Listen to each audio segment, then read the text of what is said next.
নমস্কাৰ সকলোকে অগ্নিনাভ শিৱ মন্দিৰলৈ স্বাগতম। আজি ফাগুৱা আৰু ফাগুৱাৰ সকলোকে শুভকামনা থাকিলে। সকলোৰে দিনবোৰ বছৰবোৰ ৰঙীন হওক তাৰে কামনা কৰিছোঁ। আৰু এতিয়া অগ্নিনাভ মন্দিৰৰ ৰাজহুৱা মন্দিৰগছ প্ৰজ্বলন কৰিবলৈ লোৱা হৈছে। যিসকল ভক্ত ইয়াতে আহি উপস্থিত আছে আৰু যিসকল ভক্তই অনলাইন যোগে বাবাৰ সেৱা লয়, ভক্তসকলে মনৰ পৰা সেৱা ল'ব পাৰিব আৰু এই ৰাজহুৱা বন্তিগছ প্ৰজ্বলন কৰাৰ সময়তে আপোনালোকৰ প্ৰাৰ্থনাসমূহ বাবাক জনাব পাৰিব। এতিয়া ৰাজহুৱা বন্তিগছ প্ৰজ্বলন কৰা হ'ব। সমূহ ভক্তবৃন্দই মনৰ পৰাই বাবাক সেৱা ল'ব পাৰিব।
रत्नकल्पजलङ्घं परशुनिकवरा भीतिभस्तं प्रसानं पदमासिमन्तस्फुटममर्गणै व्याघ्रकीर्तिवसानं विषैदं विषवन्दं निक्षिलभयहरं पञ्चभक्तं विनेत्रं। हे প্ৰভু, এই সমূহ ভক্তপান ৰাইজৰ হৈ আপোনাৰ দুখানি স্থানত এই গীতপদীত আগবঢ়োৱা হৈছে। এই প্ৰদীপৰ দ্বাৰাই আপুনি ভক্তসকললৈ আশীষ প্ৰদান কৰক। সেই আশীষৰ দ্বাৰাই ভক্তসকলে যি সংকল্প লৈ আপোনাৰ গোসাঁনী চৰণলৈ আহিছে তেখেতসকলৰ মনৰ সংকল্প সিদ্ধি কৰক। সৰ্বতোপ্ৰকাৰ মংগলময় কৰক। বিবাহ প্ৰাৰ্থীসকলৰ বিবাহ স্থানত যি বাধা আছে সেই বাধাৰ বিমুক্তি কৰি সৎপাত্ৰ পাত্ৰীলৈ ভ্ৰমণ কৰক আৰু সন্তান প্ৰাপ্তিসকলৰ প্ৰতি প্ৰভুৱে আশীষ কৰক। সেই আশীষৰ দ্বাৰাই তেওঁলোকৰ সন্তান প্ৰাপ্ত হওক। ভূমি বিবাদ নিষ্পন্ন কৰক। গৃহকণ্ডল নিষ্পন্ন কৰক। কৰ্মস্থানত যদি কিমানখিনি বাধা আছে সেই বাধাৰ পৰা বিমুক্তি কৰি কৰ্মত পদোন্নতি কৰক। বিদ্যাৰ্থীসকলৰ প্ৰতি আশীষ কৰক। তেওঁলোকৰ বিদ্যাস্থানত যি বাধা আছে সেই বাধাৰ পৰা বিমুক্তি কৰি সজ বিজ্ঞান হওক।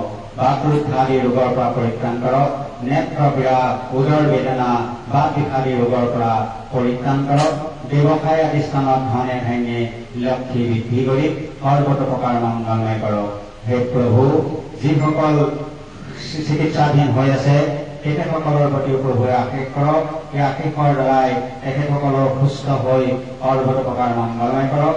অহৰিষ্ঠ আদি লোকৰ পৰা পৰিত্ৰাণ কৰি যি যি স্থানতেই আছে সেই স্থানতে উন্নতি কৰি সৰ্বতোপ্ৰকাৰ মংগলময় কৰি ভগৱন্তৰ গুণ মহাত্মা প্ৰকাশ কৰি কৃপা কৰক। হৰ হৰ মহাদেৱ।